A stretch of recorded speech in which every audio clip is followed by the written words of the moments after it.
Hola a todos. Bienvenidos a nuestro canal. Me llamo Sara y soy una chica avatar. Les haré la presentación de su canal. Hoy vamos a adentrarnos en la historia y los secretos de las cárceles de La Habana, sitios de los que pocas veces se habla y nadie quiere conocer. Si de verdad son curiosos y les atraen los misterios, no se pierdan este video. Acompáñenme en este recorrido y no se pierdan los secretos detrás de estas obras. A lo largo de la historia, las sociedades humanas en su organización crearon las leyes, y generalmente estas derivaban en las sanciones a quienes las incumpliesen. El rigor y la dureza de los castigos ha evolucionado con los tiempos y con el tipo de gobierno dominante.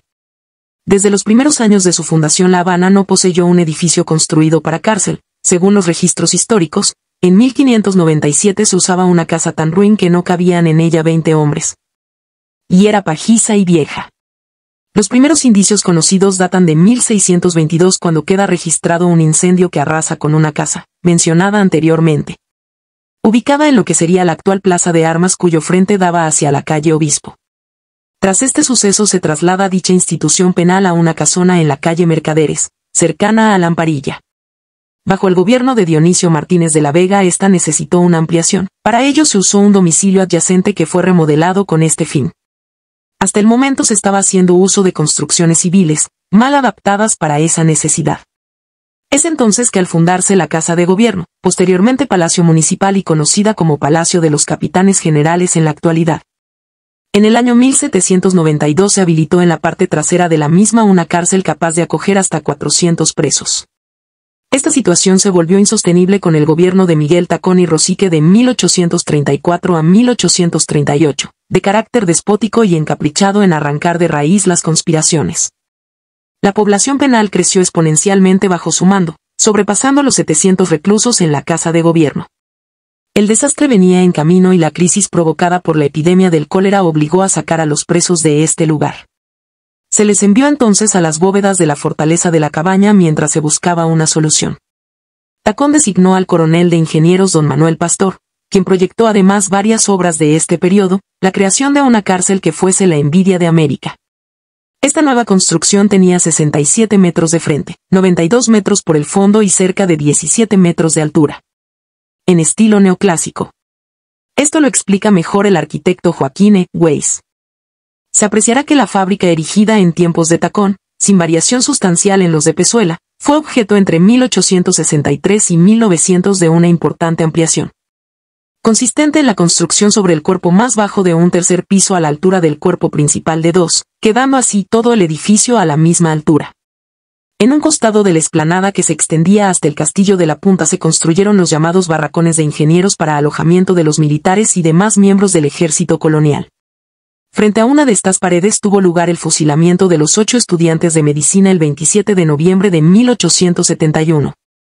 En base al odio que provocaba dicho hecho, esa edificación el gobierno de ocupación militar norteamericano la demolió.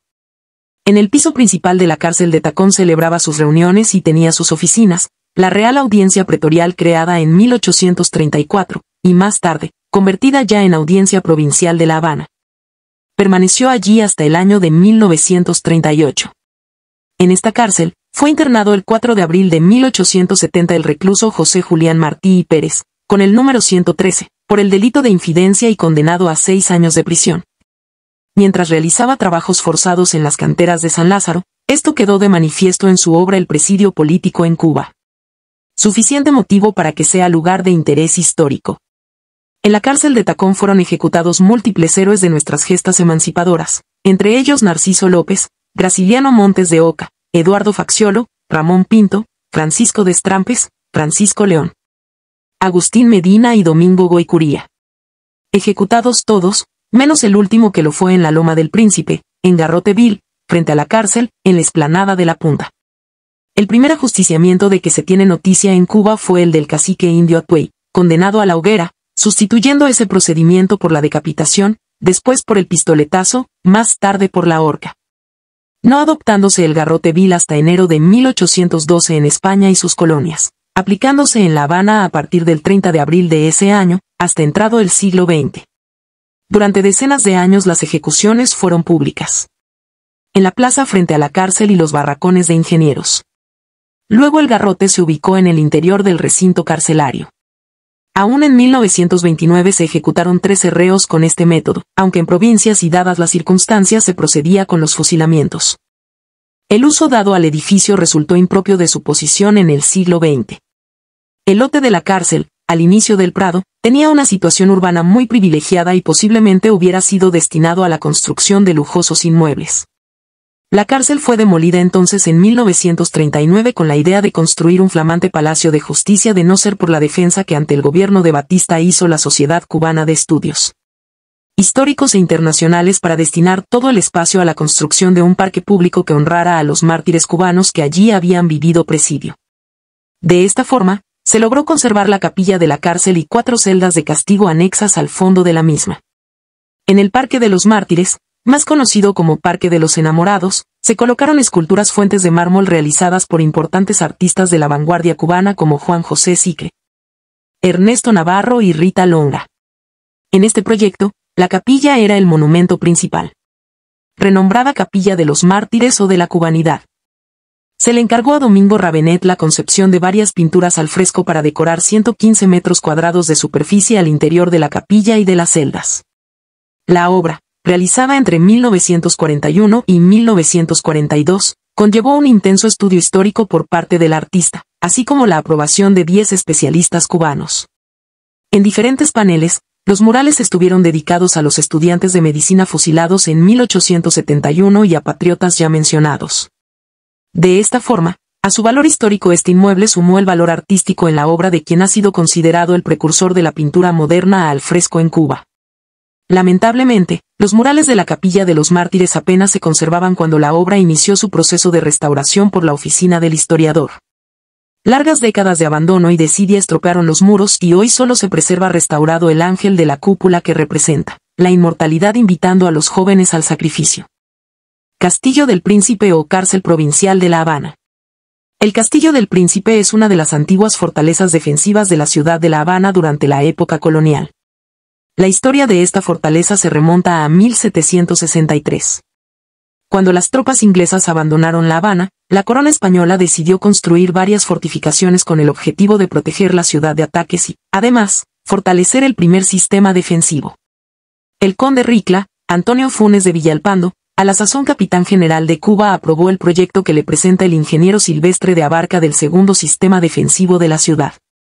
Para edificar este último se escogió la Loma de Aróstegui, y se le encargó al ingeniero Agustín Kramer Mañera, que con los diseños del ingeniero Abarca, comenzara las obras en 1767. No terminándose por completo hasta después de 1779, por el brigadier Luis Huet, quien modificó los planos originales. Con los años, sufrió cambios y llegó a ser la cárcel más importante de la ciudad de La Habana. Desde 1904 comenzaron a trasladarse a los prisioneros de la Real Cárcel o Cárcel de Tacón, quedando listo como Cárcel de La Habana en 1926. En la planta alta se encontraba el vivac, para los detenidos que esperaban ser juzgados, y en los bajos se alojaban los reclusos que cumplían condena. Quizás algunos no conozcan que el prócer colombiano Antonio Nariño arribó a La Habana procedente de Cartagena, el 14 de enero de 1796 en calidad de detenido, a bordo del barco Florida Blanca. Y que mientras esperaba que zarpara la nave rumbo a España, su destino final, fue recluido en el Castillo del Príncipe. Entre los siglos XIX y la primera mitad del XX, la fortaleza albergó a presos comunes y políticos. Allí guardó prisión Rafael María de Mendive, maestro de José Martí. Allí estuvieron presos Pablo de la Torriente Brau, Julio Antonio Mella, Eduardo Chivás, Carlos Prío, y otros revolucionarios. Guardaron prisión allí el expresidente José Miguel Gómez y su hijo Miguel Mariano, 11 meses por los sucesos de la Chambelona. El general Ernesto Asbert, exgobernador de La Habana, por el asesinato en plena calle del general Armando de la Riva, jefe de la Policía Nacional, y en otra dimensión el mayor general Eulogio Cantillo Porras. El 1 de enero de 1959 se produjo allí una fuga masiva de presos. Los presos comunes se aprovecharon de la salida de los presos políticos y en masa abandonaron el presidio. Solo 4 reclusos quedaron en el penal. En particular, durante 1961 a 1962, albergó a los sobrevivientes de la invasión de Bahía de Cochinos, que luego fueron liberados el día de Navidad de 1962. Esta cárcel permaneció como tal desde los tiempos de la colonia hasta el 28 de junio de 1974, hasta que el llamado Combinado del Este quedó habilitado como reclusorio. Cuando el Castillo del Príncipe se convirtió en la unidad del Batallón de Ceremonias del Estado Mayor de las Fuerzas Armadas Revolucionarias. En estos momentos se encuentra abandonada y en lamentable estado de conservación en espera de una posible restauración. Fortaleza de la Cabaña. Al igual que con el Castillo del Príncipe, después de la toma de La Habana por los ingleses, el rey Carlos III ordenó la inmediata fortificación de esa alta ribera, labor que se le encomendó al ingeniero militar Silvestre Abarca. La posición estratégica de la fortaleza, enlazada con el fuerte del Morro, y las 10 hectáreas que ocupaba con más de 700 metros de muralla, la convirtieron en la mayor de la isla y América. En el interior, de escala monumental, la plaza de armas y los cuarteles, con rampas y calles de circulación para las tropas. En un extremo del cuartel occidental está ubicada la capilla, de elegante portada, que contrasta con los muros desnudos del conjunto. Desde su construcción, la cabaña albergó a las unidades élites del ejército español en Cuba. Durante las guerras de independencia con España, la fortaleza de la cabaña sirvió, a falta de hechos de armas gloriosos y heroicos, de prisión y de escenario de fusilamientos y decapitaciones. Sus calabozos y fosos fueron mudos testigos de múltiples asesinatos de patriotas cubanos.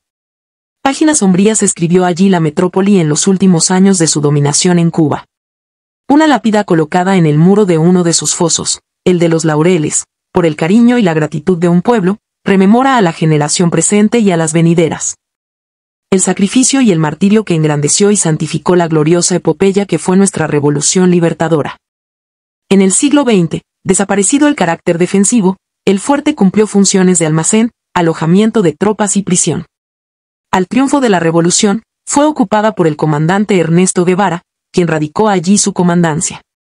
Durante sus 5 meses en ese puesto, del 2 de enero al 12 de junio de 1959 supervisó personalmente, en los primeros días de la revolución, muchos de los fusilamientos de partidarios de Fulgencio Batista acusados de crímenes de guerra durante su gobierno. Los trabajos de restauración de la fortificación se iniciaron en 1986. En labor coordinada entre el Ministerio de las Fuerzas Armadas Revolucionarias y la Oficina del Historiador de la ciudad de La Habana para crear el Parque Histórico Militar Morro Cabaña, el que tuvo acceso público en 1991. Aunque fuera de la ciudad de La Habana, no debemos dejar de mencionar 2 grandes prisiones de carácter nacional. Presidio Modelo. El Reclusorio Nacional para Hombres fue una cárcel panóptico construida en Cuba en la isla de Pinos entre 1926 y 1931. Tenía 5 edificios de forma circular con una capacidad de 5.000 reos en total. Era solo para hombres. Estuvieron presos entre 1931 y 1967 unas 37.500 personas. Su historia fue siniestra, por la cantidad de reos que fallecieron en ella. El presidio se construyó en tierras del Estado y otras expropiadas a particulares. El recinto más el área de cultivos, cría de animales, y las canteras de mármol donde trabajaban los presos abarcaba 21,8 kilómetros cuadrados. El presidio constaba de 34 edificaciones, incluido el edificio de administración, y tenía un hospital, donde estuvo preso Fidel Castro separado de los presos comunes y una biblioteca. Habían 4 edificios de planta circular de 6 pisos, y 465 celdas del primero al quinto piso en cada edificio, con 2 camas en cada celda antes de 1959. En el centro de cada uno se encontraba una torre para los guardias de vigilancia armados con ametralladoras para cualquier desorden que pudiera suceder. Había un quinto edificio circular para el comedor que podía atender de una vez a 3.000 personas. Cárcel Nacional de Mujeres de Guanajay. En junio de 1925 se ordena que la prisión de mujeres constituida en la Real Cárcel de La Habana fuera trasladada a Guanabacoa. En 1948 se construyó, durante el gobierno del Dr. Ramón Grau San Martín, el Reclusorio Nacional para Mujeres en Guanajay. A partir de las edificaciones que habían acogido a la Escuela Correccional para Menores, instalado en los pabellones donde se alojaron las tropas norteamericanas en Guanajay, y donde se trasladaron los recluidos en el antiguo asilo de San José. El reclusorio de mujeres contaba con 4 bloques de 2 plantas cada uno para el alojamiento de las presas comunes, y unas celdas para las políticas. Actualmente sigue funcionando como cárcel pero para hombres. Después de 1959, y bien entrados los años 60 se comenzaron a construir nuevas prisiones en las afueras de La Habana. Se crearon prisiones de máxima seguridad y a su vez centros de menor rigor y correccionales para hombres, mujeres y menores de edad. En junio de 1974 se abrió el reclusorio de máxima seguridad nombrado Combinado del Este, el cual se extiende por unas 78 hectáreas, con capacidad para 3.000 reclusos. Se empleó el sistema constructivo Girón, el mismo de las escuelas, cerrando las ventanas con elementos perforados de hormigón. También se construyó la prisión militar de máximo rigor 1580 más conocida como el Pitirre, al final de San Miguel del Padrón, con unas 15 hectáreas de extensión. Al final de la Lisa se creó la prisión de máxima seguridad de Valle Grande con una extensión de unas 5 hectáreas. Relativamente cerca, se encuentra la prisión de mujeres de Occidente al final del poblado del Guatao, también conocida como Manto Negro, la cual tiene unas 6 hectáreas de extensión. Al final del Cotorro se creó el Correccional Juvenil Ivanov con unas 6.8 hectáreas de extensión y en Mulgova, municipio Boyeros un centro de corrección de menores de 26 hectáreas de extensión. O sea, las prisiones se multiplicaron.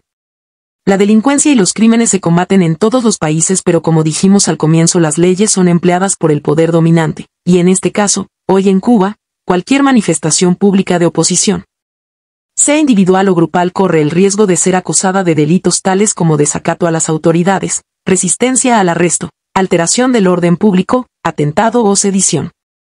De ahí que el viceministro de Relaciones Exteriores declarara en la ONU que en Cuba no hay presos políticos. Espero me hayan seguido en este recorrido por la interesante construcción de las cárceles de La Habana y sé que su curiosidad ha sido satisfecha, aunque el final de la historia no sea nada satisfactorio. Vamos, ayuden a este pequeño canal y suscríbanse, den un like y toquen la campanita. Les deseo la mejor de las vidas a todos y no se pierdan el próximo video sobre más secretos. Chao.